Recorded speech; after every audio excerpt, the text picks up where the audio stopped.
Hello बच्चों, क्या हालचाल।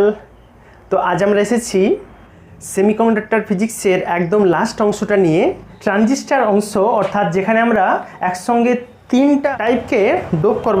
তিনটা টাইপ বলতে দুটো সেম থাকে, একটা ডিফারেন্ট থাকবে, অর্থাৎ দুটো এন একটা পি বা দুটো পি একটা এন, তার জাংশন তৈরি করব।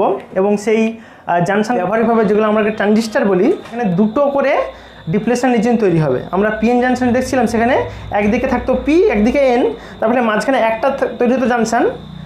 এখানে যেহেতু তিনটাকে জয়েন করা হবে, তার মাঝখানে দুটো জাংশন আসবে। তো তার বেসিক আমরা সমস্ত রকম অপারেশান, তার বিভিন্ন রকম বৈশিষ্ট্য লেখো, সে সমস্ত কিছু ডিসকাস করব। এবং আজকে আমরা ফিডব্যাক সার্কিট সম্পর্কে একটু প্রাথমিকভাবে ডিসকাস করব। এবং আজকে যেহেতু চ্যাপ্টার শেষ হচ্ছে, তাই আজকে আমরা ওভারঅল চ্যাপ্টারের উপর যত রকম নিউমেরিক্যালস প্রবলেমগুলো পড়ে পরীক্ষাতে, সেই সমস্ত রকম টাইপ ডিসকাস করব। তো চলো শুরু করি। Yes, I am Sudipta Samanta and this is your Paras YouTube channel everything. চলো শুরু করি। আজকে যেটা পড়বো সেটাকে বলা হয় ট্রানজিস্টর। ট্রানজিস্টর, হ্যাঁ, ট্রানজিস্টর বা অনেকে ট্রায়োডও বলে, ঠিক আছে। ট্রায়োড বিভিন্ন রকম ব্যবহারিক ক্ষেত্রে কে মাঝে মাঝে বিজেটি বলা হয়। BJD, bipolar junction transistor. কেন বাইপোলার বলছে? এখানে দুটো জাংশন তৈরি হবে। আগেটা তো একটা ছিল, একদিকে পি এদিকে এন হলে মাঝখানে একটা তৈরি হতো। এখানে বাই বলছে, মানে দুটো তৈরি হবে। মানে বিষয়টা কি আমি বললাম, এখানে তিনটা ডোপ করব, তিনটা টাইপ একসঙ্গে ডোপ করব বিভিন্ন জায়গাতে। ধরো এইদিকে কিছুটা আমি এন ডোপ করলাম, মাঝখানে কিছুটা পি ডোপ করলাম, আবার সেদিকটা এন ডোপ করলাম। একই হয়ে গেলে জাংশন হবে না, ঠিক আছে। এইভাবে করলাম আমি। তাহলে এদিকটা রাখলাম এন, এদিকটা রাখলাম পি, এটা রাখলাম এন। কেউ অন্য করতে পারে, অন্য বলতে এটাকে পি, এটাকে এন, এটাকে পি, আবার এন পি এন বা পি এন পি, যাই হোক। এই ধরনের ব্যাপার করলে দেখো দুটো করে কিন্তু জাংশন আছে। এখানে একটা জাংশন, এখানে একটা জাংশন, দেখতে পাচ্ছ। এই জন্য অনেকে বলে বাইপোলার জাংশন ট্রানজিস্টর, বিজেটি বলা হয়। দুটো জাংশন থাকে। আচ্ছা, ট্রানজিস্টর বেসিক্যালি দুরকম টাইপ হয়, তোমরা বুঝতেই পারছো। একটা হয় এনপিএন, আবার একটা হতে পারে পিএনপি। বেসিক পার্থক্যটা কী হবে? এনপিএন অর্থাৎ একদিকে এন, তারপর পি, আবার এন। পিএনপি মানে তার জাস্ট ডিফারেন্সটা কী হবে? এনগুলো পি হয়ে যাবে, এইভাবে রাখা হবে। এটা হবে পি, এটা এন, এটা আবার পি, এইভাবে। এখানে দেখো, তুমি ছবি লক্ষ্য করলে প্রত্যেকটা দেখো, প্রত্যেকটার এরিয়া কিন্তু সমান নয়। আমি সেভাবে আঁকছি। এটা দেখো মোটামুটি মাঝারি, মানে এটা সব থেকে সরু, এটা সব থেকে চওড়া। এইভাবেই তৈরি করা হয়। এর বিভিন্ন অংশের বিভিন্ন নাম আছে। প্রথম যে অংশটা থাকে এটাকে বলা হয় এমিটার। এমিটার ই দ্বারা লেখা হয়, বাংলায় বলা হয় নিঃসারক। এমিটার বলা হয়। মাঝখানটা হচ্ছে বেস, মানে বাংলায় বলা হয় ভূমি। এটা হচ্ছে বেস, বি দ্বারা লেখা হয়, বাংলায় বলা হয় ভূমি। ভূমি। আর লাস্টের যে অংশটা থাকে ওটাকে বলে কালেক্টর, সি, যাকে বাংলায় বলা হয় সংগ্রাহক। বুঝেছো কি বললাম? একদম এরও সেম। প্রথমটা হয় এমিটার, তারপরটা হয় বেস, তারপরটা হয় কালেক্টর। দেখো, যেমন এরিয়াতেও ডিফারেন্ট, তেমনি এদেরকে যে ডোপিং করা হয় বলছিলাম, এই ডোপিং কনসেন্ট্রেশনও আলাদা আলাদা করা হয়, সমান হারে ডোপ করা হয় না। সব থেকে বেশি হারে ডোপ করা হয় এই এমিটারকে। আমি একটা বড় ধরো সিলিকনের স্যাম্পল নিয়েছি, তার এদিকটাতে ডোপ করছি এন, মাঝেরটা কিছুটা ডোপ করছি পি, সেদিকে কিছু এন ডোপ করছি। বেশি মাত্রায় ডোপ করছি এই অংশটাকে, এমিটার যেটাকে বলে। আর তারপরে মাঝারি মানে ডোপ করছি এইটাকে। আর সব থেকে হালকা ডোপ করছি মাঝখানটাকে, বেসটাকে। একদম সেম। এটাকে সব থেকে বেশিভাবে ডোপ করবো, তারপর এইটাকে, তারপর এটা সবচেয়ে কম। তাহলে অবশ্যই এই পয়েন্টগুলো একটু মনে রাখো আর কি, যে ওই যে এমিটার আছে, বেস আছে, কালেক্টর আছে, প্রত্যেকটা অংশেরই ডোপিং কনসেন্ট্রেশন ডিফারেন্ট থাকে, আলাদা। ডোপিং কনসেন্ট্রেশন থাকে আলাদা, ডিফারেন্ট। ডোপিং কনসেন্ট্রেশন আলাদা প্লাস এরিয়াও আলাদা, যেটা বললাম। সবথেকে বড় থাকে কালেক্টর, তারপর এমিটার, আর সবথেকে সরু করা থাকে, একবারে সরু লেয়ার থাকে, এটা আমি অনেক চাওড়া আঁকছি ছবিতে, আরও সরু থাকে বেস। আমি যদি প্রথমে এরিয়ার তুলনা করি, ক্ষেত্রফল আর কি, ঠিক আছে, কোনটার ক্ষেত্রফল বেশি রাখা হয়।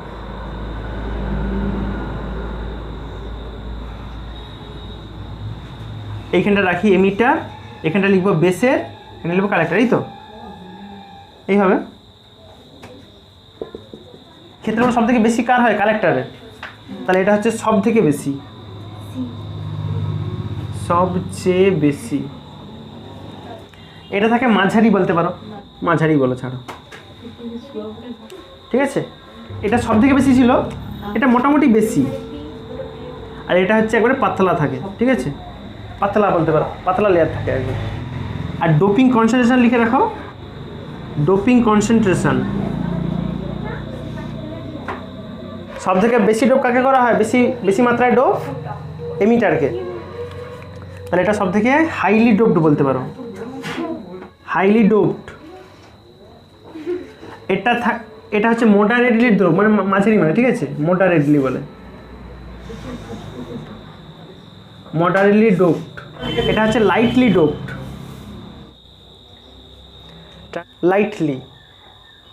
লাইটলি মানে তাকে বলা হয় মৃদুভাবে ডোপ করা, মৃদুভাবে ডোপ করে।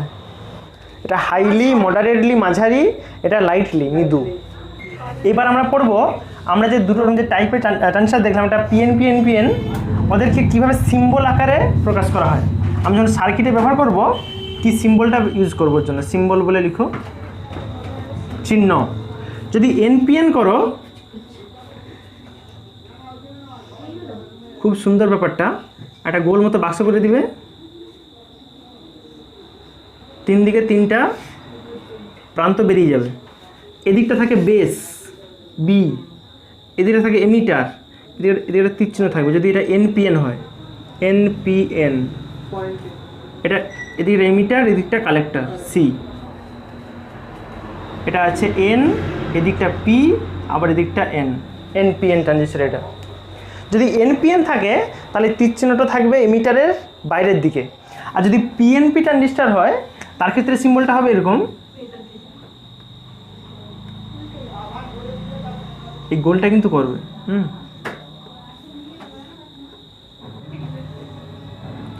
এদিকটা থাকবে বেস, এদিকটা এমিটার, এদিকটা কালেক্টর। এবার তীর চিহ্নটা হবে এমিটারের ভিতর দিকে। এটা আছে পিএনপির জন্য, মানে এইটা হচ্ছে পি, মাঝখানটা এন, আবার এদিকটা পি। দেখো কেন একটাতে বাইরের দিকে হচ্ছে, এটা ভিতর দিকে হচ্ছে। আমরা সবসময় জানি ইলেকট্রন কোন দিক থেকে কোন দিকে যায়, ইলেকট্রন সবসময় চাইবে প্লাসের দিকে যাওয়ার জন্য। দেখো এন আছে এদিকে, পি আছে এদিকে, তাহলে ইলেকট্রনগুলো যাবে ওই দিক বরাবর। ভাবো তুমি, ইলেকট্রন যেদিকে যায় কারেন্টটার উল্টা দিকে আসে, এটা বোঝা যায় মোটামুটি। সেটা ক্ষেত্রে উল্টা হবে, তার এদিকটা আছে পি, এদিকে এন, মানে ইলেকট্রন যাবে এদিক বরাবর, কারেন্ট যাবে এদিকে। এটা বললাম ইলেকট্রন হিসাব। যদি হোলের হিসাবে বলো তাহলে তাও হবে। হোল কোন দিকে যায়? পি থেকে এনের দিকে। হোল যেদিকে সেটাই হয় কারেন্টের ডিরেকশন। আরও হবে সেম, পি থেকে এনের দিকে হোল যাবে, কারেন্ট যাবে দিকে। হ্যাঁ, এইভাবেই পিএনপি এনপিএন ট্রানজিস্টরের সিম্বলকে প্রকাশ করা হয়। এখানে দেখো দুটো তো প্রান্ত আছে, মানে একটা ব্যাটারি যেন এদিক থেকে যোগ করা যায়, আর একটা এদিক থেকে যোগ করা যেতে পারে। এই দিকের দুটো প্রান্তকে যোগ করা হয় সম্মুখ বায়াসে, ফরওয়ার্ড বায়াস, আর ওই দিকটাকে যোগ করা হয় রিভার্স বায়াসে, বিপরীত বায়াসে। আমার ট্রানজিস্টরের নিয়ম কী ছিল, এরকম একটা স্যাম্পল থাকতো, তার যদি আমি এনপিএনটাই ধরি তাহলে কিছুটা এন থাকলো, কিছুটা পি থাকে, আবার এন থাকে, এই তো। এটা এন, মাঝেরটা পি, আবার এন, এই তো। এটা হয়তো এমিটার ই, এটা বেস, এটা কালেক্টর। এটা এন মানে এখানে নিশ্চয়ই অ্যাভেলেবল ইলেকট্রন পাবো আমি, কারণ এর মেজরিটি ক্যারিয়ারগুলো হয় ইলেকট্রন, এবং বলা আছে ডোপিংটাও হয় হাই। হাই বলে তো ইলেকট্রনগুলো গায়ে গায়ে লিখছে অনেক, মানে বেশি পাবে ইলেকট্রন। এটা মাঝারি মানের থাকে, এরও ইলেকট্রন থাকবে কিন্তু ফাঁকা ফাঁকা থাকবে, কম কম, ওর থেকে কম, বুঝতে পারছো? মাঝের যে পিটা থাকে সেটা সব থেকে লাইট ডোপ করে থাকে, এবং সেখানে পি মানে এখানে হোল থাকবে, হোল থাকবে কিন্তু খুব কম সংখ্যায়, খুব কম। এর ফলে কী হবে, তুমি যদি এবার বাদ থেকে যদি ব্যাটারিতে যোগ করো একে, ধরো এই দিক থেকে তুমি যোগ করবে, আমার নিয়মে কি বলা ছিল দেখো, এই দিকটাকে যোগ করা হয়, মানে এমিটারটাকে যোগ করা হয় ফরওয়ার্ড বায়াসে, সম্মুখ বায়াসে। তাহলে সম্মুখ বায়াসে ওদিকে এন আছে, মানে ওদিকে রাখতে হবে এন প্রান্ত। হ্যাঁ, ব্যাটারির এনের মানে ব্যাটারির নেগেটিভের সঙ্গে এন প্রান্ত যোগ করলে তবেই তো হয় ফরওয়ার্ড বায়াস। যদি এভাবে তুমি যোগ করো তাহলে ট্রানজিস্টারের মধ্যে দিয়ে কোনো কারেন্ট ফ্লো করবে না। এবার সমস্যাটা কি দেখো, যেহেতু তুমি রাখছো এই অংশটাকে ফরওয়ার্ড বায়াস, তার মানে এইখানের যে এই যে ডিপ্লেশন রিজন যেটাকে বলে, সেই রিজনটা আস্তে আস্তে করে পাতলা হয়ে যাবে, মানে কারেন্ট যাওয়ার উপযোগী হবে। কিন্তু সেই ভদ্রলোক কিসে হয়ে আছে, রিভার্স বায়াসে হয়ে আছে, বুঝতে পারছো, বিপরীত বায়াস যেটাকে বলে। ওর ফলে কী হবে, ওর মাঝের অংশটা সেই চাওড়া করে ডিপ্লেশন রিজন তৈরি করবে, মানে কারেন্ট যেতেই দিবে না ওখান দিয়ে, বুঝতে পারছো। এই জন্য আলটিমেট এখান থেকে কোনো কারেন্টই ফ্লো করে না। সমস্যা বলে অনেক কষ্ট করে জয়েন করছি কিন্তু কোনো কাজের নয়। তোমার যদি মনে হয় ধরো আমি এই ট্রানজিস্টারটাকে উল্টি দিই, মানে এইটাকে এদিকে নিয়ে আসবো, একই কাজ হবে, একই হবে এই সেন্সে যে দুটা ক্ষেত্রে কোনোভাবেই কারেন্ট যাবে না। অপারেশন আলাদা হবে, কারণ একে সবসময় রাখতে হয় থেকে কম ডোপিং করে রাখতে হয়, ঠিক আছে। একে যদি তুমি এখন এমিটার বানিয়ে দাও তাহলে ট্রানজিস্টার অপারেশন হবে না। এটা মনে রাখবে সবসময়, ট্রানজিস্টারকে যেটা কালেক্টর থেকে কালেক্টর রাখতে হবে, যে এমিটার তাকে এমিটার রাখতে হবে। তুমি ভাবছো এমিটার কালেক্টর তো দুটা ইএন আছে, হ্যাঁ দুটা ইএন আছে, তাহলে ঘুরিয়ে দিলে কী সমস্যা, কিচ্ছু মানে ট্রানজিস্টার পুড়ে বাড়ি যাবে। দেখো ওর জন্য কী হয়, মাঝখান থেকে একটা তো এইদিকে ইর সঙ্গে সি যোগ আছে এমিটারের সঙ্গে কালেক্টরের, আরেকটা ব্যাটারি দিয়ে এইখানটা যোগ করা থাকে, এবং এটা থাকে আবার দেখো এই দিকটা ছিল সম্মুখ বায়াস, ঠিক তো, এই দিকটা ছিল বিপরীত বায়াস, কিন্তু এটাকে পুরোটাই করা হয় সম্মুখ বায়াসে, মানে পির সঙ্গে পি থাকুক, এনের সঙ্গে এন থাকুক। এক্সট্রা আরেকটা এই বেসের সঙ্গে এমিটারের একটা কানেকশন করা হয়, এবং সেখান থেকে ওইটা করলে তারপরে ট্রানজিস্টার অপারেশন হওয়া স্টার্ট করবে। কীভাবে কাজ করবে দেখো, এখানে এখানে প্লাস দিবা আছে, মানে কি এইদিকে ইলেকট্রনগুলো এইদিকে এই জাংশন ক্রস করে চলে আসবে, কারণ এ তো বলছিলাম পাতলা, হ্যাঁ ক্রস চলে আসবে, ও টানা হয়ে কী হবে, প্লাসের দিকে টানা হয়ে যাবে এদিকে, মানে এখান থেকে কারেন্ট ফ্লো হওয়া স্টার্ট করে যাবে, বুঝতে পারছো। তোমাদের সিলেবাসে এই ট্রানজিস্টারের ভেতরের এই অপারেশনটা নেই, এটা শিখবে তোমরা গ্র্যাজুয়েশনে গিয়ে। তোমাদের যে কাজগুলো করতে হবে এই ধরনের সার্কিটের সিম্বলগুলোকে ইউজ করে ওর আউটপুট ইনপুটে কীরকম কী কাজ হয় সেগুলোকে স্টাডি করা, ঠিক আছে। এইবার আমরা বেসিক যেটা শিখবো আর কি, আমরা ট্রানজিস্টারকে চাইলে বিভিন্ন রকম মোডে ইউজ করতে পারি। মোড মানে কি, এই যে তিনটে টার্মিনাল দেখছিলাম, হেডিংটা লাগাও তাহলে, ডিফারেন্ট মোডস অফ অপারেশান, বিভিন্ন ধরনের সংযোগ, বাংলায় বলা হয় বিভিন্ন ধরনের সংযোগ। ট্রানজিস্টারকে তুমি বিভিন্ন টাইপভাবে ইউজ করতে পারো। একটা টাইপ বলা হয় তাকে common emitter mode. Common emitter মানে হচ্ছে যাকে বাংলায় বলা হয় সাধারণ নিঃসারক সংযোগ। এর ক্ষেত্রে তখন কানেকশানটা এরকম হবে, ট্রানজিস্টার যেটা আমার ছিল এইভাবে, আমি ধরো এনপিএনটাই দেখাই, যেখানে একটা ট্রানজিস্টারে কাজ করি, এনপিএন এই তো ছিল, এর দিকটা থাকতো এমিটার, এদিকটা কালেক্টর, এটা বেস, এই তো। যদি আমি এমিটারটাকে গ্রাউন্ড করি, গ্রাউন্ড মানে আর্থিন, বুঝতে পারছো, তাহলে ওই মোড অফ অপারেশনটাকে বলা হয় কমন এমিটার মোড, বা বলা হয় সাধারণ নিঃসারক সংযোগ, বলা হয় সাধারণ নিঃসারক সংযোগ। আবার কেউ চাইলে সিবি মোডেও যোগ করতে পারে। সিবি মানে কমন বেস, তখন বেসটাকে করব গ্রাউন্ড, আর্থিং করব, ঘোরাবো আগে কমন বেস মোডে। বাংলায় বলতে পারো, বাংলায় বললে এটা হবে সাধারণ ভূমি সংযোগে, তখন এটা ঘুরে যাবে জাস্ট।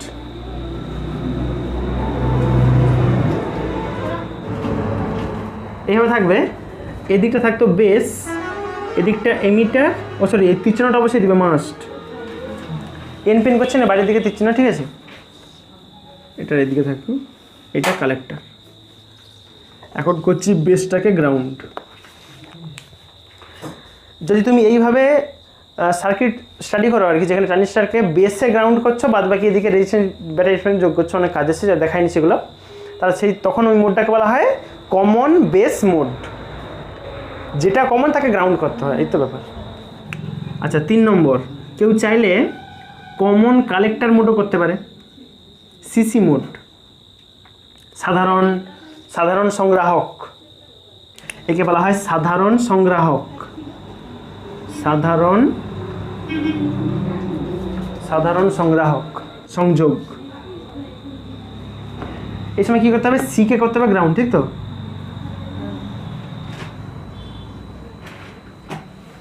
এভাবে ছিল, এটা ছিল বেস, এবার এইটাকে করব কালেক্টর, আর এই দিকে থাকবে এমিটার।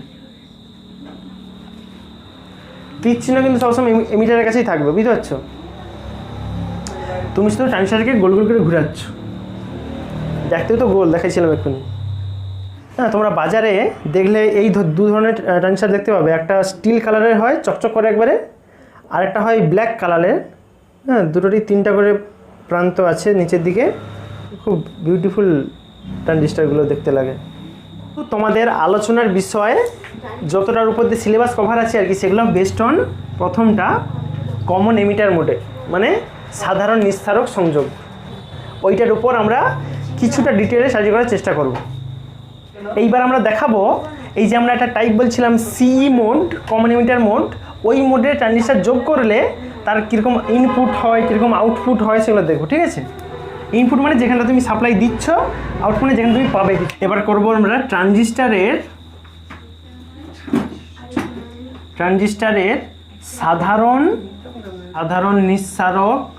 সাধারণ নিস্তারক সংযোগ। হ্যাঁ, এখানে আমরা ট্রানজিস্টারকে ইউজ করব অ্যাজ এ সিই কনফিগারেশন। সিই মানে কমন এমিটার, সাধারণ নিস্তারক। আগে সার্কিট ডায়াগ্রামটা দেখাচ্ছে, দুরকম টাইপের ক্ষেত্রে দুরকম সার্কিট হবে, বুঝতেই পারছো। একটা হয় এনপিএন এর জন্য, একটা পিএনপির জন্য। কিচ্ছু আলাদা নয়, সার্কিট সব একই সেম হবে, শুধু একটু চেঞ্জ হবে। আগে দেখাই এনপিএনটা, যেটা সব থেকে বেশি ইউজ করা হয়। এর সার্কিটটা দেখাচ্ছি আমি ফর এনপিএন এর জন্য, যেটা করা হয় আর কি। এইভাবে ব্যাপারটা থাকে, যেমন ট্রানজিস্টার রাখতাম আমরা, এইগুলো। এখানটা বেস, এদিকটা কালেক্টর, এইটা এমিটার। এটা এনপিএন মানে এটা বাইরের দিকে তীর চিহ্ন হবে, করছি সেটাই। এবার সার্কিটে এখানে একটা রেজিস্ট্যান্স লাগাতে হয়, লাগিয়ে এখানে একটা ব্যাটারির সঙ্গে, আমার দেখো নিয়ম কি ছিল, এই বিই অংশটা রাখতে হয় সম্মুখ বায়াসে, বলছিলাম ফরওয়ার্ড বায়াস। এনপিএন মানে কি, এইটা হয় এন, এটা হয় পি, এটা এন, এই তো। তাহলে এখন পির সঙ্গে আমাকে দিকে পি মানে প্লাস রাখতে হবে ব্যাটারি, তবে হবে সম্মুখ বায়াস। তাহলে উপর দিকে থাকবে প্লাস, নিচের দিকে মাইনাস, এটার সঙ্গে এটা জয়েন করে দাও। আর যেহেতু আমি কী করছি, সাধারণ নিস্তারক মানে এমিটারটাকে রাখতে হবে গ্রাউন্ড করে, বুঝতে পারছো। আচ্ছা, আর কী নিয়ম ছিল, এই দিকটা রাখতে হতো রিভার্স বায়াসে, বিপরীত বায়াসে। তাহলে এই দিকে দেখো এন আছে, তার মানে ওদিকে এনের সঙ্গে রাখতে হবে আমাকে প্লাসকে, তাহলে হবে। কিন্তু ওর মাঝে একটা রেজিস্ট্যান্স দিয়ে রাখতে হয়, যেটা বলা হয় লোড রেজিস্ট্যান্স, যেখানে তুমি আউটপুটটা পাবে। তুমি দেখো তোমাদের বইতে দেখবে হয়তো এই রেজিস্ট্যান্সটা নাই, কিন্তু প্র্যাকটিক্যালি এখানে রেজিস্ট্যান্স দিতে হয়, ঠিক আছে। অতএব দিতেও পারো, নাও দিতে পারো, তোমার ইচ্ছা। এখানে কি বললাম, এদিকে এন আছে মানে এদিকে কি প্লাস রাখতে হবে, তবে হবে রিভার্স বায়াস। এবং এখানের ভোল্টেজটা এইটার থেকে অনেক বেশি দিতে হয়, এখানে অনেকগুলো ব্যাটারি দেখাচ্ছে, ঠিক আছে। এইভাবে কানেকশান রাখা হয়। এইটা হচ্ছে load resistance, RL, load resistance. তুমি এইখানটা পাবে আউটপুট, আর এখানটা দিবে ইনপুট। আচ্ছা, এখানে কি পরিমাণ ভোল্টেজ ড্রপ হয় মাপার জন্য একটা করে ভোল্টমিটার লাগিয়ে দাও। এখানে একটা ভোল্টমিটার লাগাইতে হবে, এখানে একটা ভোল্টমিটার লাগাতে হবে, এগুলো হচ্ছে ভোল্টমিটার। এর নাম কি দিবে, যেহেতু এটা দেখো বি আর ইর মাঝে দিয়েছ, তাহলে এ মাপবে ভি অফ বিই, আর একে দিচ্ছ দেখো সি আর ইর মাঝে, তাহলে ভি অফ সি।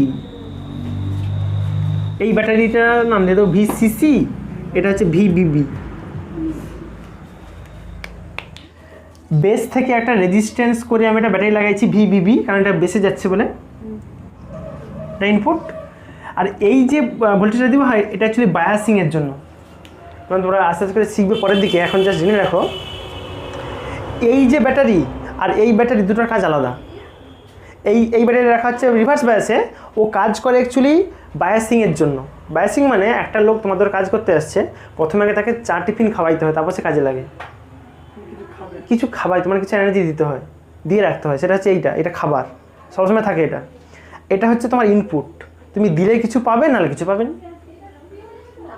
এই প্রান্ত থেকে যে কারেন্টটা বেরাচ্ছে সেটাকে তুমি বলতে পারো আই অফ ই, এমিটারের কারেন্ট। তাহলে এ যদি বেরায় তাহলে নিশ্চয়ই এর এদিকে ঢুকতিছে, তারও ঢুকতিছে। দেখো দুটা প্রান্ত থেকে তার মানে কারেন্ট ভিতর থেকে যাচ্ছে, এটাতে বেরাচ্ছে, এটা বুঝে যাচ্ছে একটা ব্যাপার। তাহলে এখান থেকে যাচ্ছে আইবি কারেন্ট, বেসের কারেন্ট এটা, আর এদিকে যাবে কালেক্টরের কারেন্ট আইসি। এই দুটো কারেন্ট একসঙ্গে যোগ হয়ে যেন এটাতে বেরাচ্ছে, বুঝতে পারছো কি? তাহলে আমি বলতে পারি এখানে আইই সমান আইসি প্লাস আইবি। এমিটারের প্রান্ততে যে পরিমাণ কারেন্ট বেরাচ্ছে সেটা এই দুটো যোগ করলে পাবে। দেখো এনপিএন মোড হলে এই সার্কিট হবে, পিএনপি হলে শুধু চেঞ্জটা কী হবে, দেখো আমি শুধু চেঞ্জটা দেখে দিচ্ছি, শুধু পার্থক্যটা শুধু কী হবে জাস্ট। এবার আমি দেখাবো পিএনপি মোডের ক্ষেত্রে কী চেঞ্জটা হবে। পিএনপি ট্রানজিস্টারে কী চেঞ্জ হয়, তীর চিহ্নটা ভিতর দিকে হয়, তাহলে প্রথম চেঞ্জ ওখান থেকে স্টার্ট হবে, এখান থেকে এদিকে, আর এগুলো সব চেঞ্জ হয়ে যাবে। এটা হবে পি, এটা এন, এটা পি, এই তো। এটাকে রাখতে হয় সম্মুখ বায়াসে, তাহলে এখন আমাকে এনের সঙ্গে রাখতে হবে এন, মানে ব্যাটারিকে খুলে উল্টাইতে হবে, ব্যাটারিকে উপর দিকে রাখতে হবে এন, নিচের দিকে প্লাস, মানে এটা মাইনাস এটা প্লাস, ঠিক আছে। ভিবিবি নামে কি থাকবে, নামে কি এসে যায়। আচ্ছা ওদিকটা রাখতে হয় রিভার্স বায়াসে, বিপরীত বায়াসে। তাহলে এখন দেখো পি আছে মানে প্লাস, তাহলে প্লাসের সঙ্গে রাখতে হবে মাইনাস, ওখানে ব্যাটারি উল্টাইতে হবে, অসুবিধা নেই। হ্যাঁ, তাহলে যখন তুমি পিএনপি করবে, যেহেতু কারেন্ট দেখো এমিটারের এখন ভিতর দিকে ঢুকতেছে, মানে এবার কারেন্টের ডিরেকশনগুলো সব চেঞ্জ হয়ে যাবে।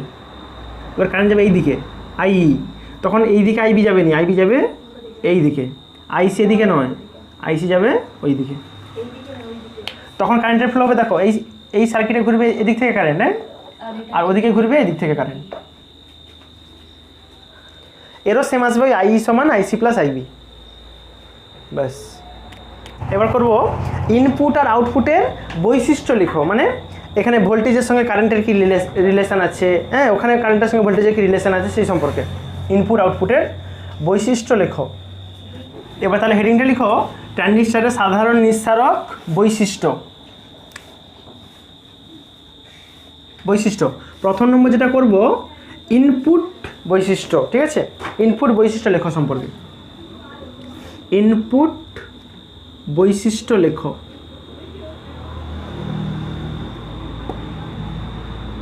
লেখো ফর লেখচিত্র একদম।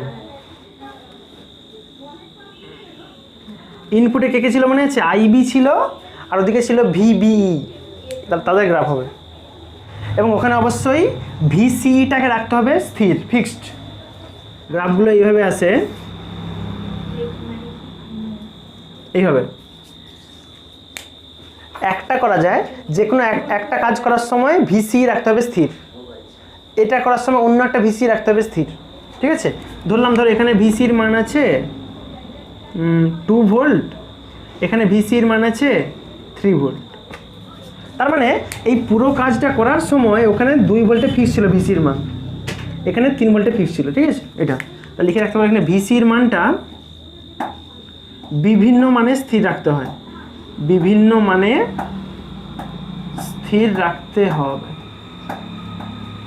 বা রাখা হয়, স্থির রাখা হয়। এই দিক বরাবর থাকবে ভিবিই ইন ভোল্ট, এই দিক বরাবর থাকবে আইবি ইনপুটে কী কী ছিল? আইবি ছিল কারেন্ট, আর ভিবি ছিল ভোল্টেজ। এটাকে মাপা হয় মিলি অ্যাম্পিয়ারে, এটাকে মাপা হয় এমনি ভোল্টেজ। তোমাদের পরীক্ষাতে যেগুলো পড়ে আগে সার্কিটটা আঁকতে দেয়, আর এই ইনপুট আর আউটপুটের এই গ্রাফটা আঁকতে হয়। এবং গ্রাফে কী কী কাজ হয় একটু যদি জেনে রাখো। কী কাজ হয়? ভিসি রাখতে হয় স্থির, রেখে কী করতে হবে? ভিবির সঙ্গে ভিবি সাপেক্ষে আইবির পরিবর্তনের গ্রাফ, ওটাকে বলা হয় ইনপুট বৈশিষ্ট্য লেখ, বা ইংলিশে বলা হয় ইনপুট ক্যারেক্টারিস্টিক্স কার্ভ। ভিবি এর সঙ্গে লিখে রাখো যে কাকে আমি বলবো ইনপুট বৈশিষ্ট্য লেখো। ভিবি এর সঙ্গে আইবি এর লেখচিত্রগুলোকে বলা হয় ইনপুট ক্যারেক্টারিস্টিক্স কার্ভ। গুলোকে বলা হয় ইনপুট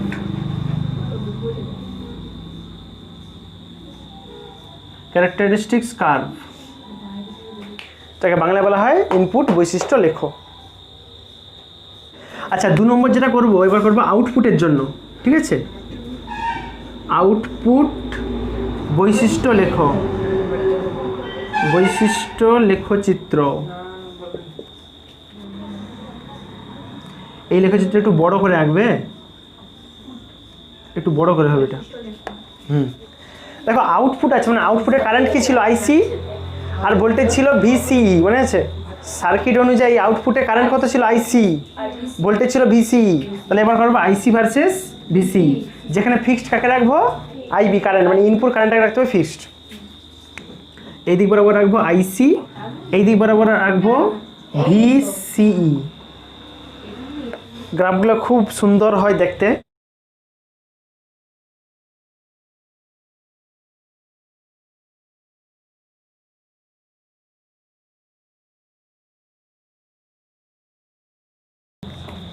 তোমাকে পরীক্ষায় এরকম প্রশ্ন দেয় মাঝে মাঝে যে ট্রানজিস্টারের সাধারণ নিঃসরক মোডে তার আউটপুট বৈশিষ্ট্য লেখটা 5টা বিভিন্ন ইনপুট কারেন্টের জন্য আঁকো। এই যে প্রত্যেকটা কার্ভ, এই প্রত্যেকটা কার্ভে আইবির মান আলাদা। এখানে আইবির মান একটা ফিক্সড ভ্যালু ছিল, এখানে আইবির মান একটা অন্যতে ফিক্সড ছিল, এভাবে আলাদা আলাদা কারেন্টে ফিক্সড। ধরো এইটা হচ্ছে IB1, এটা IB2, IB3, IB4, IB5। মানে এই লাইনে কাজ করার সময় IB1 কারেন্টে ফিক্স ছিল পুরো সার্কিটটা, এখানে করার সময় IB2-তে ফিক্স ছিল। এভাবে পরপর আছে 5টা ডিফারেন্ট কারেন্টের জন্য। কিন্তু এর বিভিন্ন অংশের কিছু সিগনিফিকেন্স আছে। এই যে নিচের যে একবারে কার্ভটা, ওই IB1, আমি যদি ওটাকে 0 কারেন্ট ধরে নিই, 0, তাহলে ওটা এই নিচের এক্স অক্ষ থেকে যতটা হাইট করে, এই যে হাইটটা, এটা এই অংশটাকে বলা হয়, এই যে সরু মতো অংশটা, এটাকে বলা হয় cut off region, cut off অঞ্চল। এটাকে বলা হয় cut off region, cut off region. এইখান থেকে এই যে প্রথম দিকে যে অংশটা ছিল, এই অংশটাকে বলা হয় স্যাচুরেশন রিজিয়ন। স্যাচুরেশন, যাকে বাংলায় বলা হয় সম্পৃক্ত অঞ্চল। এটা হচ্ছে সম্পৃক্ত অঞ্চল, বা বলা হয় স্যাচুরেশন রিজিয়ন, ঠিক আছে? কেন স্যাচুরেশন বলা হয়? কারণ এখানে দেখো কারেন্টটা র্যাপিডলি বাড়ে, দেখছো? প্রথম দিকে বেশি বাড়তেছে নি, আস্তে আস্তে একটা সময় স্টেডি হয়ে গেছে। কিন্তু প্রথম দিকে যখন বাড়ছিল, এইটা খুব র্যাপিডলি বাড়ছিল, ভোল্টেজ একটু বাড়াইলে কারেন্ট অনেকটা বেড়ে যায়, এটাকে বলা হয় স্যাচুরেশন। আর ওই অঞ্চলের পর থেকে এই বাদবাকি অংশটা, এটাকে বলা হয় অ্যাক্টিভ রিজিয়ন, সক্রিয় অঞ্চল। মানে ওটা অ্যাকচুয়ালি আমাদের, যখন আমি যে কোনো ট্রানজিস্টারকে ইউজ করি, সবসময় এই রিজিয়নটা ইউজ করি। মানে যেখানে হচ্ছে ভোল্টেজ বাড়ালেও কারেন্ট বাড়ে না, এরকম একটা ব্যাপার। হালকা হালকা বাড়ে, হয়তো বেশি বাড়ে না। এই অঞ্চলের পর থেকে বাকিটা, এটা হচ্ছে সক্রিয় অঞ্চল। এই দিকটা সক্রিয়। প্রথম দিকের কিছুটাকে বলা হয় সম্পৃক্ত অঞ্চল, ওইটার পর থেকে ওই দিকের পুরোটা হচ্ছে সক্রিয় অঞ্চল। এটা সম্পৃক্ত, সেটা সক্রিয়। কীরকম ভাবে বলবে যে এখানে আইবির বিভিন্ন মানে স্থির রাখা হয়, আইবি তো বিভিন্ন মান আছে ঠিক তো, এখানে আইবির হচ্ছে বিভিন্ন মানে স্থির রাখা হয়, বিভিন্ন মানে স্থির রাখা হয়, এইটা এই সরু মতোটা সম্পৃক্ত, ওটার পর থেকে ওই দিকটা হচ্ছে সক্রিয়, একবারে নিচেরটা হচ্ছে কাট অফ। কেন কাট অফ বলে জানো? শুনে রাখো, হচ্ছে যখন তারা সবই বলে দেয়। কাট অফ মানে যখন এই রিজিয়নের মধ্যে কোনো ট্রানজিস্টর অপারেট করে তখন ট্রানজিস্টর অফ থাকে, কোনো ট্রানজিস্টর কোনো কাজই করেন। আইবির মান 0, যেখানে বেসটা ছিল, বেস অংশ, ওই বেসের মানে আইবি যেটা ছিল, আইবি যদি কখনো 0 হয়ে যায় তাহলে ওই ট্রানজিস্টর অপারেট করে বন্ধ করে দেবে। আইবির মান আস্তে আস্তে করে বাড়ালে তারপর এবার কাজ করা শুরু করবে। বুঝতে পারছো? ব্যাপক ইন্টারেস্টিং ব্যাপার আছে। তার মানে দেখো এগুলো কেন এত গুরুত্বপূর্ণ, আমরা যে সার্কিটটা আঁকছিলাম, হ্যাঁ এইভাবে ছিল, ব্যাপার এইভাবে ছিল, জাস্ট রাফলি আঁকতেছে, এই দিকে কিছু একটা দিতাম ইনপুটে, ওদিকে আউটপুটে কিছু পেয়ে যেতাম, এই তো এই তোমার ব্যাপার ছিল। এটা বেসিক সার্কিট ছিল, আর কিচ্ছু নয়। এখানে এই বেস দিয়ে এই যে আইবি, মানে আমি এখানে যদি কারেন্টটাকে আমার নিজের হাতের মধ্যে কন্ট্রোল করতে পারি তাহলে এখানে আউটপুটটাকে আমি কন্ট্রোল করতে পারি। বুঝতে পারছো? আইবিকে যদি আমি 0 করে দিই এদিকে আউটপুটটা হয়ে যাবে অফ।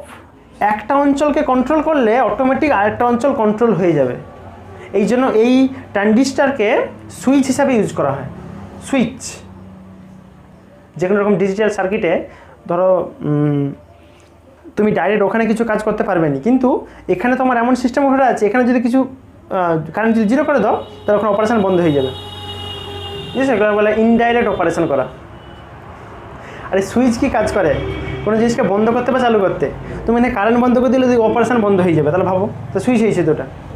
ট্রানজিস্টার ইউজ হয় as a switch.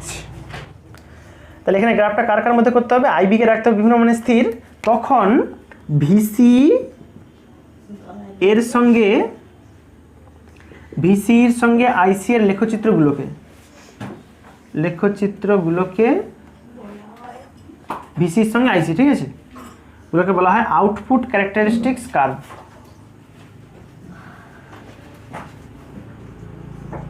Output characteristics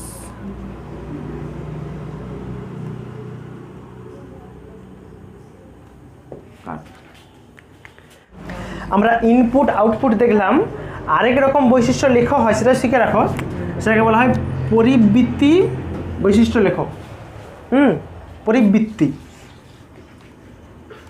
পরিবৃত্তি বৈশিষ্ট্য লেখো, যাকে ইংলিশে বলা হয় ট্রান্সফার ক্যারেক্টারিস্টিক্স কার্ভ। বৈশিষ্ট্য লেখো। পরিবৃত্তি বৈশিষ্ট্য হবে দুটো কারেন্টের মধ্যে কম্পেয়ার করে, দুরকম যে কারেন্ট আছে আইসি আর আইবি, ওই দুটোর কীরকম কী ভেরিয়েশন আছে তার কার্ভ হবে, ঠিক আছে। এই দিক বরাবর রাখো আইবি বেস কারেন্ট, এদিক বরাবর রাখো কালেক্টর কারেন্ট আইসি। গ্রাফটা হয় একদম স্ট্রেট লাইন, যেখানে ওই অপারেশন করার সময় ভিসিকে রাখতে হতো কনস্ট্যান্ট। পরিবৃত্তি বৈশিষ্ট্য লেখা কাকে বলবে? ভিসিকে স্থির রেখে যদি আমি আইবির সঙ্গে আইসির ভেরিয়েশনের গ্রাফ আঁকি তাহলে সেই লেখচিত্রগুলোকে বলা হয় পরিবৃত্তি বৈশিষ্ট্য লেখ। ভিসিকে রাখতে হয় স্থির, আচ্ছা কনস্ট্যান্ট। এইবার আমি কিছু নতুন টার্ম সম্পর্কে বলবো। যেটা প্রথম বলবো সেটা হচ্ছে কারেন্ট বিবর্ধক গুণাঙ্ক সম্পর্কে, মানে প্রবাহ বিবর্ধক গুণাঙ্ক, বিবর্ধন গুণাঙ্ক বা অনেকে বলে প্রবাহ গুণাঙ্ক, প্রবাহ বিবর্ধন গুণাঙ্ক, ঠিক আছে। প্রবাহ বিবর্ধন গুণাঙ্ক, যাকে ইংলিশে বলা হয় কারেন্ট অ্যাম্প্লিফিকেশন ফ্যাক্টর। লিখতে পারো কারেন্ট অ্যাম্প্লিফিকেশন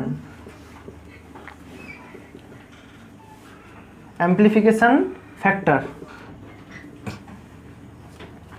এটা কি? এই যে আমি আইসির গ্রাফ আঁকছি, আইবির গ্রাফ আঁকছি, আইসিতে কতটা চেঞ্জ হলে আইবিতে কতটা চেঞ্জ হয় তার যদি অনুপাত বের করি, মানে del IC by del IB, তাহলে সেই রেশিওটাকেই বলা হয় প্রবাহ বিবর্ধন গুণাঙ্ক বা কারেন্ট অ্যাম্প্লিফিকেশন ফ্যাক্টর। আমি যেটা বললাম এই ফ্যাক্টর লেখা হয় বিটা দ্বারা, ওই ফ্যাক্টরটাকে বলা হয় বিটা। বিটা সমান কি বললাম তাহলে হবে del I C by del I B, যেখানে অবশ্যই স্থির রাখতে হবে কাকে, ভিসি কে। এইটা ফর এসি কারেন্টের জন্য। এসি কারেন্ট হলে তখন এই চেঞ্জটা বলতে হবে, মানে বিটা অফ এসি। আমি একটা ব্যাপার বলে রাখি, এই এসি আর ডিসির বেসিক ডিফারেন্স নেই, শুধু এই ফর্মুলা লেখার সময় একটু আলাদা করে লিখতে হয়। যদি এসি থাকে তাহলে লিখতে হয় del IC by del IB, যদি ডিসি থাকে বিটা অফ ডিসি তাহলে শুধু হবে IC by IB at constant VC. Alternating current, alternating মানে কতটা চেঞ্জ হয়েছে, তার তো no change, one direction current, সারা জীবনে কী দিকে যায়। যে ভিসিকে স্থির রাখলে, ভিসিকে স্থির রেখে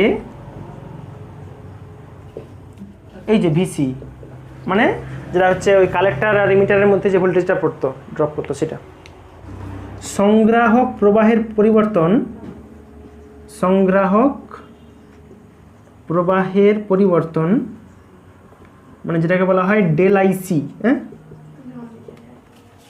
সংগ্রাহক মানে কালেক্টর, পরিবর্তন ও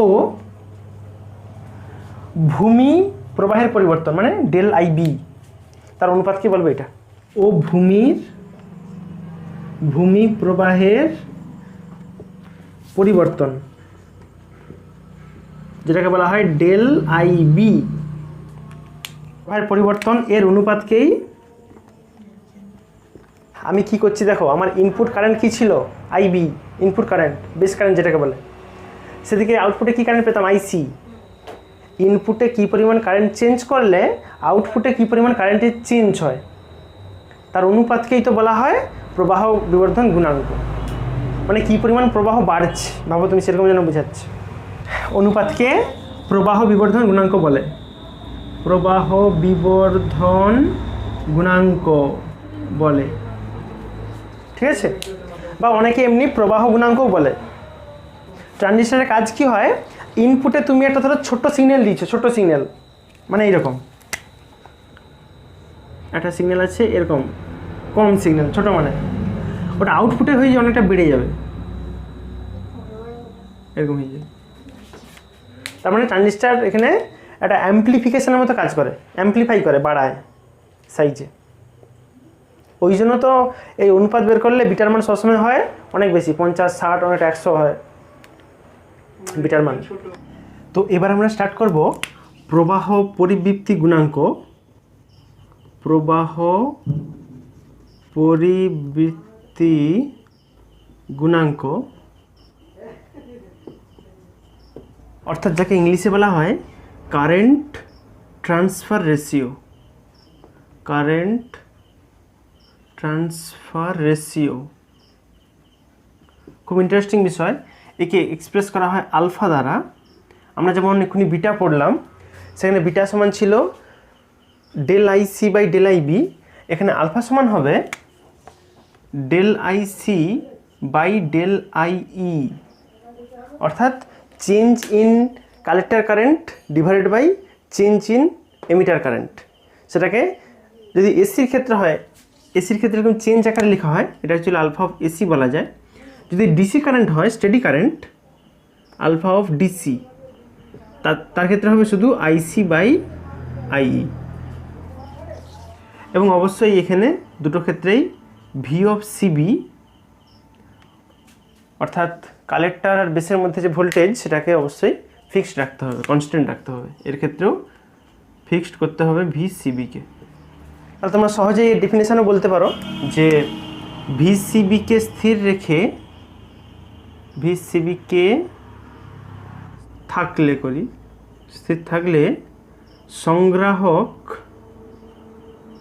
প্রবাহের পরিবর্তন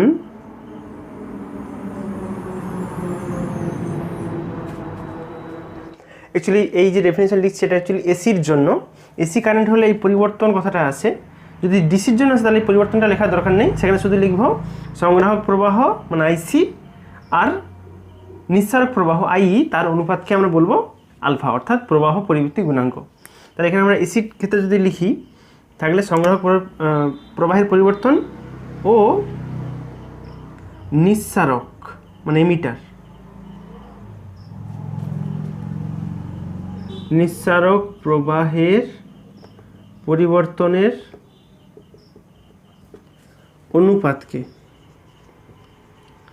অনুপাতকেই বলা হয় প্রবাহ পরিবৃত্তি গুণাঙ্ক। খুবই সহজ এবং খুব ইন্টারেস্টিং ব্যাপার। তাহলে আমরা দুটো টার্মস শিখলাম, এক্ষুনি শিখলাম আলফা, এর আগে শিখলাম বিটা। তো ডেফিনেটলি এদের মধ্যে রিলেশন কেমন কী আছে একটু জেনে নেওয়ার দরকার। তো বেসিক এবার আমরা করব আলফা ও বিটার মধ্যে রিলেশন, সম্পর্ক, আলফা ও বিটার মধ্যে সম্পর্ক।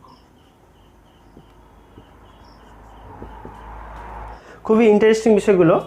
আমরা যে রিলেশন জানি, আইই সমান আমরা কি জানি, আইইটা হয় টোটাল কারেন্ট, আইই সমান হতো আইসি প্লাস আইবি, এটা আমরা জানি।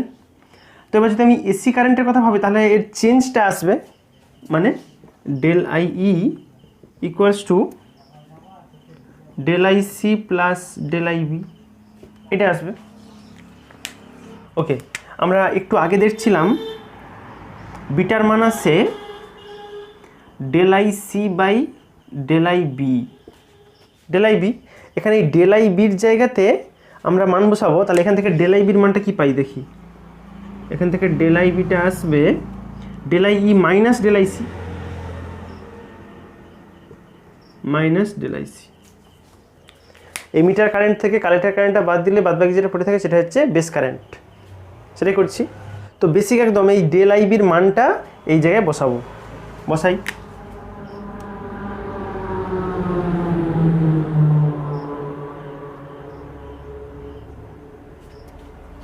এটা আসবে। এবার এখানে জাস্ট আমি ম্যাথামেটিক্যাল ক্যালকুলেশন করব। আমি উপর নিচকে ডেল আই ই দ্বারা ভাগ লাগাবো, উপরকেও করবো ডেল আই ই দিয়ে ভাগ, নিচেও করব। তাহলে উপরটা আসবে del I C by del I E, আর নিচেরটাতে যেখানে ডেল আই ই ছিল সেটা ডেল আই দিয়ে ভাগ করলে 1 হয়ে যাবে ওটা। আর এই যে পোর্শনটা বাকি আছে ওটা আসবে del I C by del I E. আমি ওভারঅল সবকেই ডেল আই দিয়ে ভাগ করছি, তাহলে উপর নিচেটা এই পোর্শন রয়ে গেছে, আর যেটা ডেল আই ই ছিল সেটা ডেল আই কেটে গিয়ে 1 হয়ে গেছে, ব্যাস। আবার আমরা এক্ষুনি দেখলাম del I C by del I ইটা হয় আলফা, তাহলে এখানে আমরা simple del I C del I জায়গায় del I C del I জায়গায় আলফা লিখতে পারি। তাহলে যেটা আসবে আলফা বাই 1 মাইনাস আলফা। তাহলে আমরা বিটার সঙ্গে আলফার রিলেশন পেয়ে গেলাম। এখান থেকে আমরা খুব সহজেই আলফার মানকে বসিয়ে বিটার মান পেয়ে যাব। কিন্তু যদি কখনো অঙ্কে এরকম কাজে লাগে যে এখানে বিটার মান সাপ্লাই আছে, আমাকে বের করতে বলছে আলফার মান, তাহলে কি করব, তখন আমাকে আলফার মান পেতে হবে বিটার টার্মে। সেটা দেখি একটু এখান থেকেই পেয়ে যাব, একটু ক্যালকুলেশন করতে হবে। আমরা দুটোই সাইডকে উল্টে দিই, তাহলে এদিকটা আসবে 1 বাই বিটা, আর ওদিকটা আসবে 1 মাইনাস আলফা বাই আলফা, এটা আসবে। এটা ভেঙে নিলে একটা আছে 1 বাই আলফা, একটা মাইনাস আলফা, আলফা কেটে গিয়ে 1 হবে, এটা যেটা আসবে এখানে 1 বাই আলফা সমান 1 বাই বিটা প্লাস 1। এটাকে -1 ছেড়ে দিকে নিয়ে এসেছি, +1 হয়ে গেছে। এটাকে লসাগু করে নেওয়া যায়, তাহলে নিচে বিটা আর উপরে 1 প্লাস বিটা, ব্যাস হয়ে গেল। এটা উল্টে নিলে হবে, তাহলে আলফার মান আসবে বিটা বাই 1 প্লাস বিটা। আমরা দুটো ইকুয়েশন, দুটো রিলেশন পেয়ে গেলাম। একটা হচ্ছে আলফার টার্মে বিটার মান, একটা হচ্ছে বিটার টার্মে আলফার মান। দুটো ইকুয়েশন আমাদের ক্ষেত্রে গুরুত্বপূর্ণ, ম্যাথ প্রবলেম করতে লাগবে। একটা নতুন টার্ম সম্পর্কে জেনে রাখো, সেটাকে বলা হয় AC voltage gain. Voltage gain, এতক্ষণ আমরা কারেন্টের অনুপাত করছিলাম, IC by IB, IC by IE. এবার করব ভোল্টেজের অনুপাত, তাহলে পাবো ভোল্টেজের গেইন। গেইন মানে হচ্ছে যাকে বিবর্ধন বলে বাংলায়। অনুপাত করতে গেলে আমাকে এখানে কী করতে হবে, তাহলে নিশ্চয়ই, যেমন আমরা সবসময় গেইন মানে কী জানি বলবো তো, আউটপুট বাই ইনপুট। সবসময় সে থার্মোডাইনামিক্স থেকে শুরু করছে আমাদের, সেখানেও ছিল আউটপুট বাই ইনপুট, এখানেও হবে একদম সেম। একে লেখা হয় এ ভি দ্বারা, voltage gain V for voltage, এটা হচ্ছে অ্যাম্প্লিফিকেশান বলে আর কি, এভি লেখা হয়। তাহলে লিখবে আউটপুট বাই ইনপুট, মানে তুমি কত দিচ্ছ নিচে তার জন্য কত তুমি বাইরে পাচ্ছ সেটার অনুপাত। এখানে আউটপুট ভোল্টেজ মানে কোন ভোল্টেজটাকে বলে, যেটা ওই দিয়ে থাকে ভিসি থাকে ছবিতে। ট্রানজিস্টারটা কীরকম ছিল, এই তো এনপিএন, এখানে সি, এখানে ই, এখানে বি, এই তো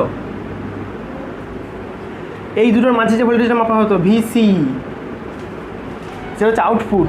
আর এদিকে আমি ইনপুট দিচ্ছি, তাহলে এখানে ভোল্টেজটা কী হবে, এখানে ভিবি। তাহলে ওইটা বাই এইটা করলেই পাবো আমি ভোল্টেজ গেন। এখানে হচ্ছে ইনপুট, ওখানে পাবো আউটপুট, তাহলে আউটপুট বাই ইনপুট করলেই তো হবে বলছে।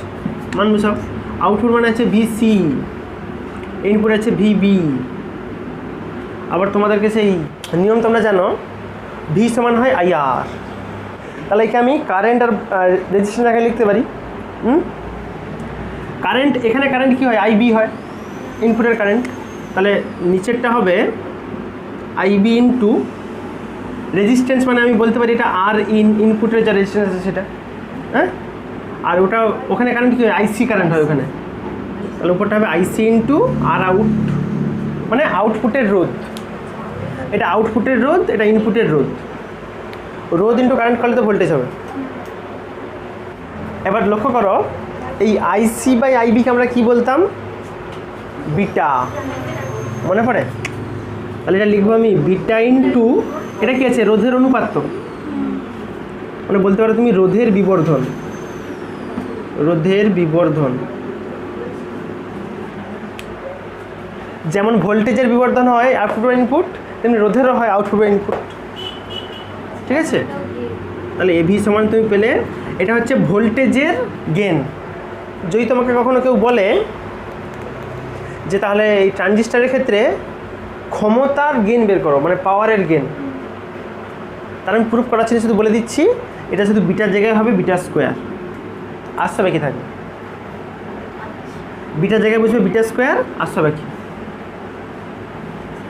কেন হবে, কারণ আমরা পাওয়ার সমান কি জানি, পি সমান হয় ভি ইন্টু আই, মনে আছে? পি সমান হয় ভি আই। তাহলে এখানে তো ভিটা ছিল, মানে আরেকটা আই দিয়ে গুণ করলেই হয়ে যেত, তাহলে আই স্কোয়ার পড়বে, তাহলে আইসি স্কোয়ার বাই আইবি স্কোয়ার মানে বিটা স্কোয়ার হবে। এটা করছি না আমি, জাস্ট এটা পাওয়ার গেন বলে আর কি, লিখে রাখতে পারো পাওয়ার গেন, মানে ক্ষমতা কত পরিমাণ বাড়ে। এটা লেখা হয়, লিখতে পারো তুমি এ অফ পি লিখো, পাওয়ারের গেন। এ ভি ছিল ভোল্টেজের গেন, এ পি হচ্ছে পাওয়ারের গেন, সেটা আসবে তাহলে বিটা স্কোয়ার ইন্টু রোধের বিবর্ধন, রোধের বিবর্ধন।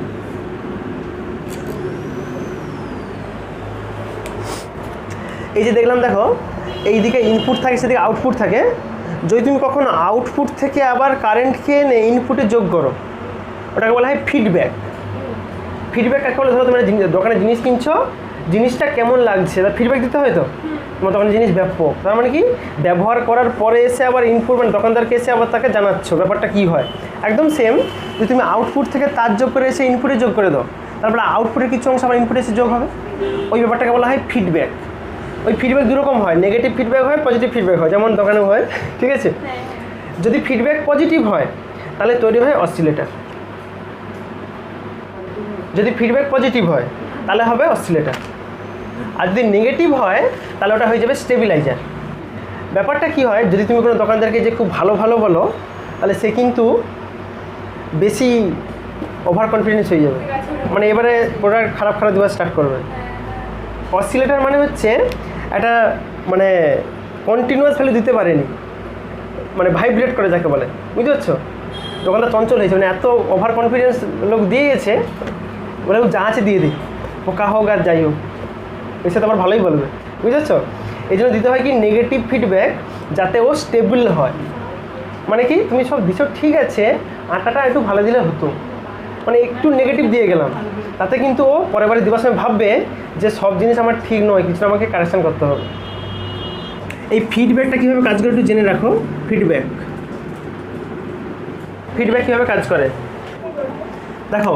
ফিডব্যাকটা কীভাবে কাজ করে, ধরো মাঝখানে তুমি একটা অ্যাম্প্লিফায়ার লাগিয়ে রাখছো,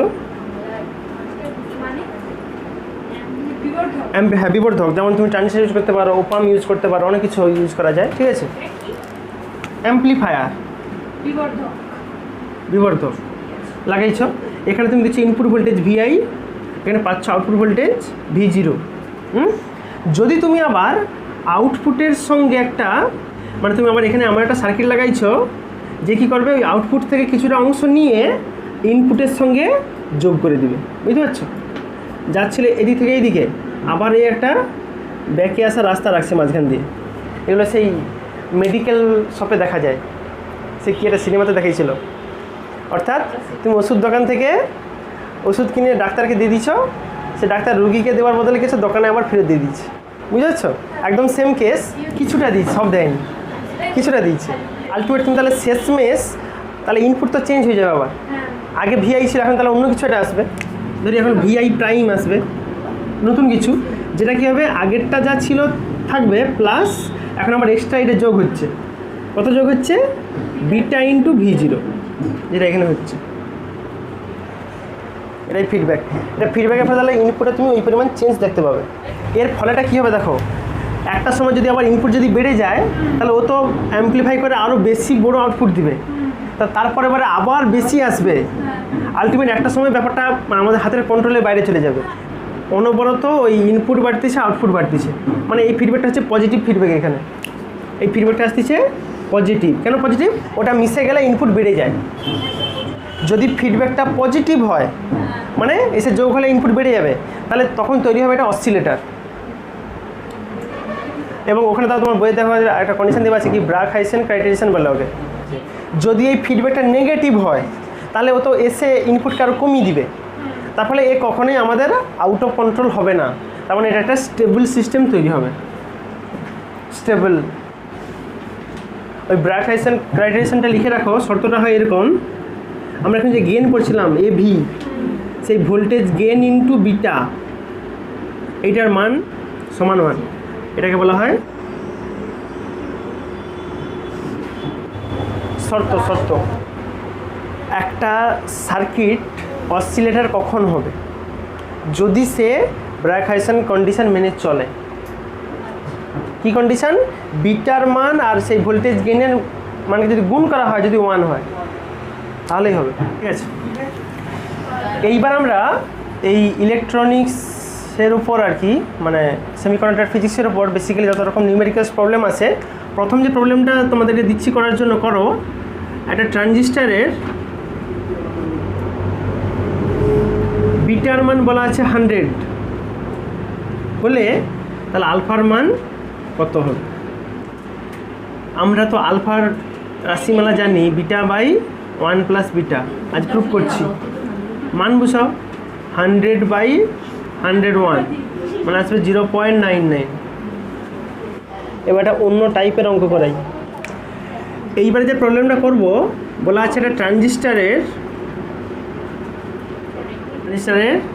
সংগ্রাহক প্রবাহ দেওয়া আছে। সংগ্রাহক প্রবাহ মানে আইসির মান দেওয়া আছে 20 মিলি অ্যাম্পিয়ার।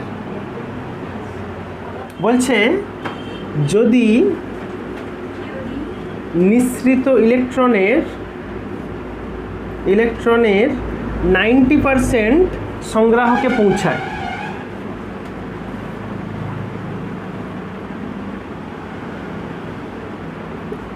তবে নিঃসারক প্রবাহ, ভূমি প্রবাহ ও বিবর্ধন গুণাঙ্কের মান নির্ণয় করো।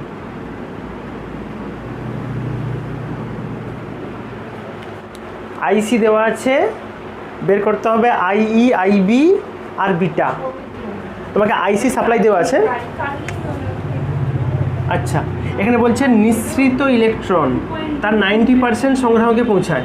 সংগ্রাহক মানে কালেক্টর, মানে আইসি বাই আইই। আইসি বাই এইটা হচ্ছে 90%, মানে 90 বাই 100, এই তো, মানে 9/10। আইসির মান তো দিবা, তাহলে আই সমান কি আসবে? আই সমান আসবে, এটা উল্টে যাবে, 10/9 ইন্টু আইসি। মান বসাও, 10 এর 9 ইন্টু আইসির মান আছে 20 মিলি অ্যাম্পিয়ার, ঠিক আছে? তাহলে উত্তর আসবে কত? অত মিলি অ্যাম্পিয়ার, ঠিক আছে? একটা উত্তর হয়েছে, দাঁড়াও, এইটা হয়েছে নিঃসারক প্রবাহ বেরাইছে ভূমি। হ্যাঁ, অত্যন্ত রিলেশন জানো, আই সমান কি হয়? IC plus IB. যার ওখান থেকে আইবির মান বের করো, তাহলে আইবি আসবে আইই মাইনাস আইসি, বিয়োগ লাগাও, ওটা আছে 22.22, সেটা আছে শুধু 20, আমরা আসবে 2.22, অত মিলি অ্যাম্পিয়ার। ভূমি প্রবাহ বেরিয়ে গেল আইবি। এবার কথা হচ্ছে বিবর্ধন গুণাঙ্ক, মানে বিটার মান। বিটা সমান কি হতো? IC by IB. মান বসাও, আইসির মান বেরাইছে দিবা আছে 20 আর আইবি বেরাইছে 2.22, 009। এটা তাহলে এলো বিটার মান, বুঝতে পারছো? একটা প্রবলেম আছে ওখানে, সেখানে বলা আছে বেস কারেন্ট মানে আইবি, যেটা বেস কারেন্ট আইবিটা চেঞ্জ হচ্ছে from 30 micro ampere to 80 micro ampere. তোমরা বিয়োগ লাগালে পাবে ডেল আইবি, ব্যাস, তোমার বিয়োগ করার নেই, আর তোমাকে বিয়োগ করতে হবে। আবার বলা আছে কালেক্টর কারেন্ট মানে আইসির মানটা আছে 1 milli ampere to 3.5 milli ampere. এইবারে কিন্তু গল্প আছে, দেখো, এ আছে মাইক্রোতে, এ আছে মিলিতে, তোমাকে সবগুলোকে একই এককে নিয়ে আসতে হবে। তোমাকে বের করতে হবে বিটার মান কত। তোমাকে এখানে যে করতে হবে ডেল আইবি বের করতে হবে, মানে এইটা বিযুক্ত এইটা, এমনি ওটা বিয়োগ করলে হতো 50 মাইক্রো অ্যাম্পিয়ার। মাইক্রোকে মিলি করতে গেলে ইন্টু 10⁻³ লাগাতে হবে, এত হচ্ছে মিলি অ্যাম্পিয়ারে বেরাবে। মানে এটা সকল কথা বলতে 3 ঘর সরবে, 1 ঘর 2 ঘর 3 ঘর, 0.05 মিলি অ্যাম্পিয়ার, বুঝেছ? এবার ডেল আইসি কত বেরাবে? এইটা বিযুক্ত এইটা, মানে 2.5 মিলি অ্যাম্পিয়ার। আমার বিটার ফর্মুলা কী ছিল? Del IC by del IB, মানে কি পরিবর্তন করতে হবে আমাকে, কতটা আইসির মান চেঞ্জ হয়েছে, কতটা আইবির মান পরিবর্তন হয়েছে। আইবির মান ছিল এখান থেকে এতটা, তাহলে চেঞ্জ কী হয়েছে? এইটা বিযুক্ত এইটা, মান বসা তাহলে কিচ্ছু নেই। আর আইসির মানে বেড়াইছে তো এইটা, আইসির মান আছে 2.5 আর আইবির মান আছে ডেল আইবি 0.05। এটা হিসাব করলে আসবে উত্তর 50। তাহলে বিটার মান বেরোলো 50। বলি শোনো, যার এরকম মানে এইসব করতে অসুবিধা হয়, তারা এসব কোনো কর্মশা করার দরকারই নেই। কী করবে? এই মাইক্রোর জায়গায় যাদের মাইক্রোর মান বসাও তুমি, মানে এইটা তোরা 50 মাইক্রো অ্যাম্পিয়ার পেয়েছো তো, তার মানেটা কি লিখো 50 × 10⁻⁻6 অ্যাম্পিয়ার, ওই থাক, আর কিছু করার দরকার নেই। তারপরে এটা বেড়েছে মিলিতে, এটার মানে কি 2.5 × 10⁻³ অ্যাম্পিয়ার, এই তো। এবার তুমি এইটা বা এইটা করে দেখো উত্তর মিলে কিনা, এইটা বা এইটা করে দেখো উত্তর মিলছে, বুঝেছো? অনেক রকমভাবে করা যায়, তোমার যেটা পছন্দ সেটা করো। একটা ট্রানজিস্টার আছে, এবার যে প্রবলেমটা করবে, একটা ট্রানজিস্টার বলছে যেটা হচ্ছে সি মোডে কাজ করে, কমন এমিটারে, তার আউটপুট রোধটা বলা আছে, মানে আর ও আউট যেটা ছিল 500 কিলো ওহম, এবং তার ওই সেই পাওয়ারের আমি গেন বের করছিলাম না, পাওয়ার গেন এ ও পি বলছিলাম, এপির মানটা দেওয়া আছে 5 × 10⁶, খুব হাই, বুঝতে পারছো? আচ্ছা, বিটার মান দেওয়া আছে 50। তাহলে বের করতে হবে তোমাকে এর ইনপুটের রোধ কত, মানে আর অফ ইন কত। তাহলে এই প্রবলেমটা আমরা যে থিওরি পড়ছিলাম সেই থিওরি অনুসারে হবে। আর তোমরা প্রত্যেকে চেষ্টা করো, পারলে কি না করে কমেন্টে জানাবে, হোমওয়ার্ক।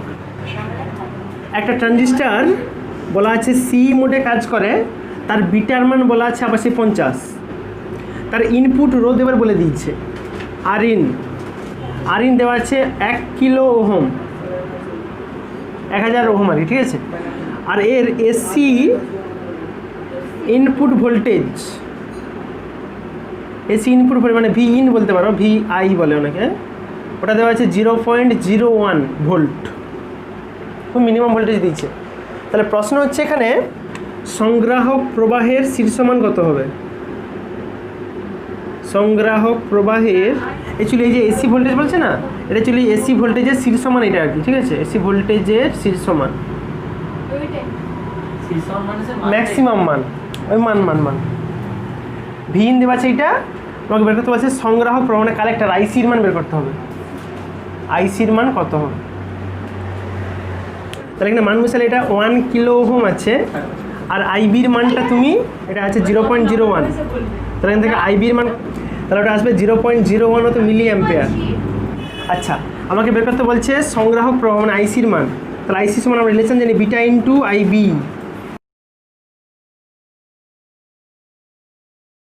এমন আসবে 0.5 milli ampere. This is the right answer. আমাদের সেমিকন্ডাক্টর ফিজিক্স আজকে এখানে শেষ করলাম, আর নেক্সট দিন আমরা ডিজিটাল সার্কিট পড়বো, সেখানে ওই বাইনারি নাম্বার, ডেসিমাল নাম্বার সেই সময় ডিসকাস করবো।